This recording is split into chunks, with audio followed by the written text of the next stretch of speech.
it'll be good, review of stuff. So anyway, let's start with the cover. Um, okay, what was one of the biggest cultural trends that you experienced while you were in high school? There's no black people. Oh, okay. Well, no, I mean in entertainment, because for us it was reality TV. See, that's why it says real world Cocalico. Okay. But like, what was going on in entertainment at the time that you went to high school? Oh, I don't know. I didn't pay attention to it. Okay.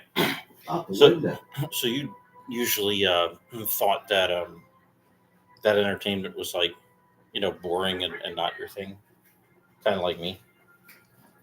See, I think you gravitate toward intellectualism, even though people try to, put you down and make you feel like it wasn't for you, only because you couldn't keep up metrically. But everybody's way too um, obsessed with metrics and getting everything exactly correct, you know, instead of being exploratory and being okay to make mistakes. See, that's how real scientific discovery occurs, not just people, doing repeated cycles of the same thing over and over again. Okay, how big was your school? I don't know. About as big as yours. Okay, and how big was the stadium? Did it fit a couple thousand people? Stadium. Yeah. Did they ever have to replace it? We didn't have a stadium. You didn't have a stadium. Oh my goodness. Well, here's my stadium, and then you can see, yeah, yeah, and see, it even has a reporter's pit up there at the top. Yeah, yeah. I can imagine, with PIAA regulations and stuff, you would have to. And then, yeah. So, how big was your marching band? What were football games like? I never cared. What about cheerleaders? Did you think they were hot or just mean? I never paid attention. Okay.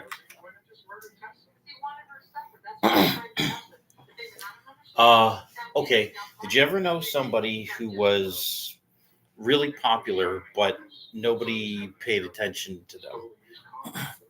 Like, yeah.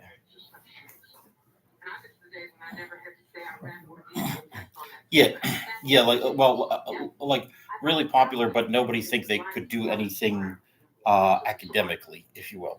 Like, would drop out eventually, but everybody loved them anyway.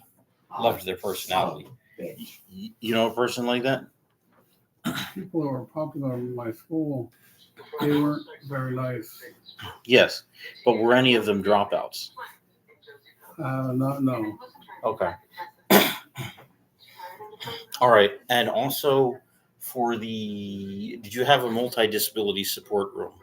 No. That was okay, because like we had one like that, and that was the room where all the kids were like strapped down into wheelchairs and had to be put on a stretcher horse every day, to get their back muscles working and stuff like that, because for lack of better words, like deformed and stuff like that, couldn't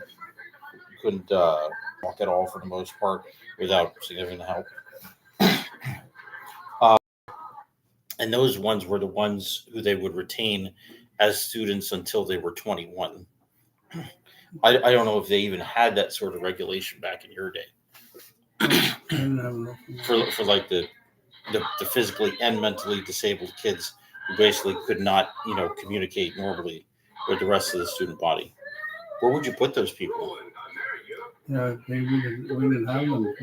So you're saying those kind of people would be put in insane asylums, or no? We didn't have them. And they didn't have anything like the John Paul II Center, right? No. Oh my goodness.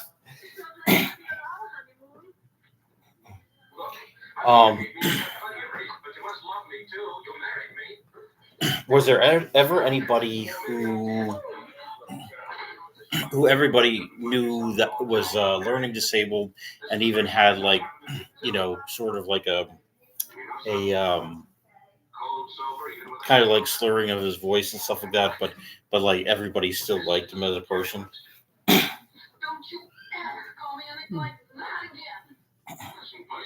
Because there were some, disabled people who didn't have a whole lot upstairs, but that everybody loved like crazy. Mhm. Mhm. They had one guy named Booney. Mhm. He was a big heavy guy, Mhm. and he and I were in the same. We were all the same people that were Mhm. kind of like we didn't have to swim or anything like that. Mhm. Yeah, my mom told me that in order to graduate from Penn State back in her day, you had to pass the swimming test. And she couldn't pass it, and one of her friends pushed her in as a joke, but then they realized she couldn't swim and then dove in to save her. And then to get out of the swimming test, she transferred to Temple. Well, why do they require you to swim for your coursework? Because everybody was worried about actually, I don't think it was about water hazards back then. I think they figured everybody, was supposed to be like American strong and stuff like that. I don't know if you've ever seen the show Freaks and Geeks, but in that one, they made all the kids attempt to climb to the top of a rope, of a really high gym and stuff like that. The rope would hang from the ceiling, and they just have to climb and climb. Did you ever have to do that kind of thing?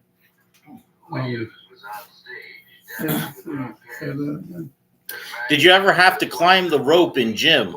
Yeah, I did. Oh my goodness. Why? Because nowadays that would have been thought of as unethical or slavery or something like that.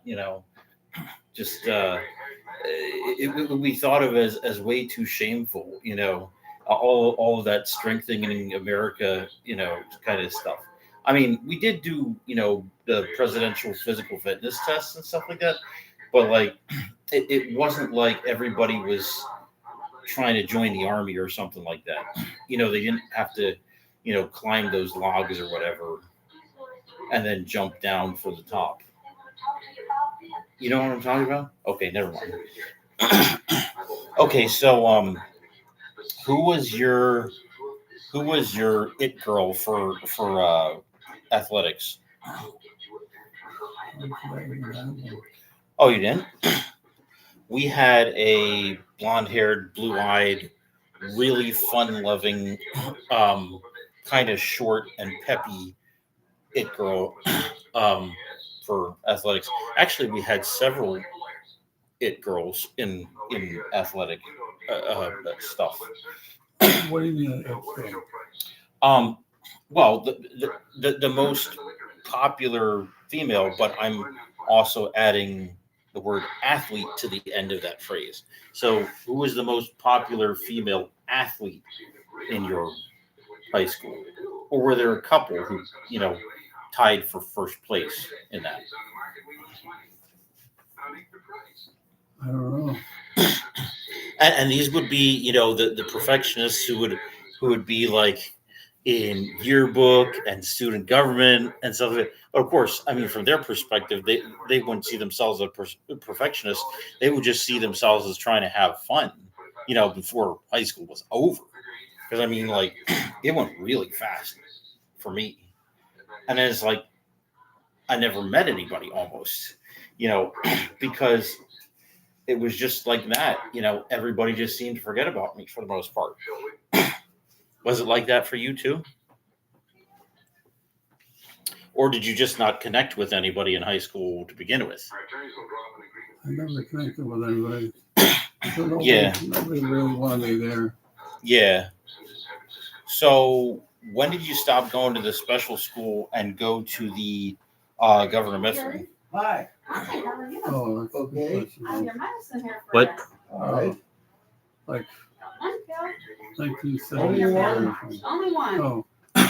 No. I'm just saying, did you go to the special school for your first 3 years, and then for your last year go to Governor Mifflin? Well, it's supposed to be on there. Well, I know, but Do you want it? I wanted Do you want it? school. I'll drink it tonight. Mhm. 4 or 5 days. Like Okay, if you don't want it, you don't have to have it. 69 or something like that. Yeah, Or that and water. Yeah. Oh, 69. 63 But you and like it then. Oh, okay. they usually get apple Wait. juice. Sounds like you're calling out football numbers. What's 53? 63. 63. Oh, 63. Okay. So 63, you started going to government before. Oh, that's horrible. Sorry. 63 was when you switched to All right. public Can I school? get anything else? No.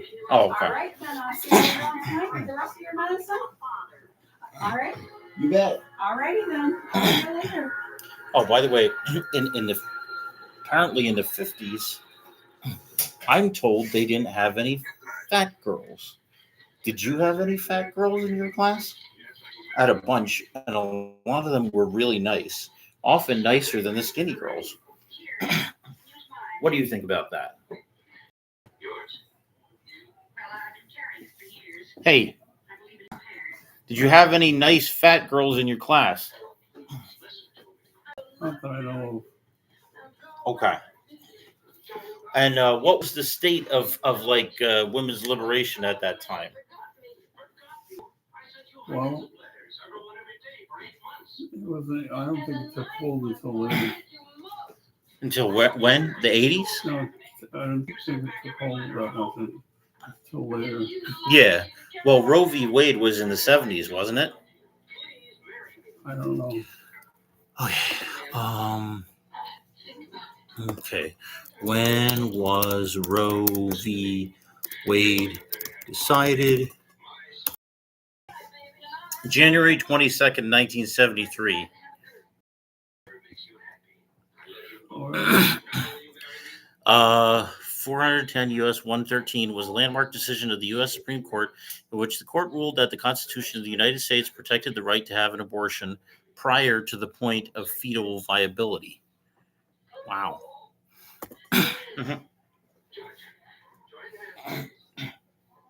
Okay. Oh, by the way, did you ever have a special relationship with like a special ed teacher? Like, did you ever have a favorite special ed teacher? Not really. Well, the thing is, was there somebody in the special ed classroom that you went to regularly, like for individual tutoring or anything like that? You never had a special education teacher who made you feel good about yourself, right? About your abilities. Any special education teacher who made you feel good about your abilities, not your disabilities. No. Okay. All right. I think we're done for now. You seem pretty tired. Oh. Oh.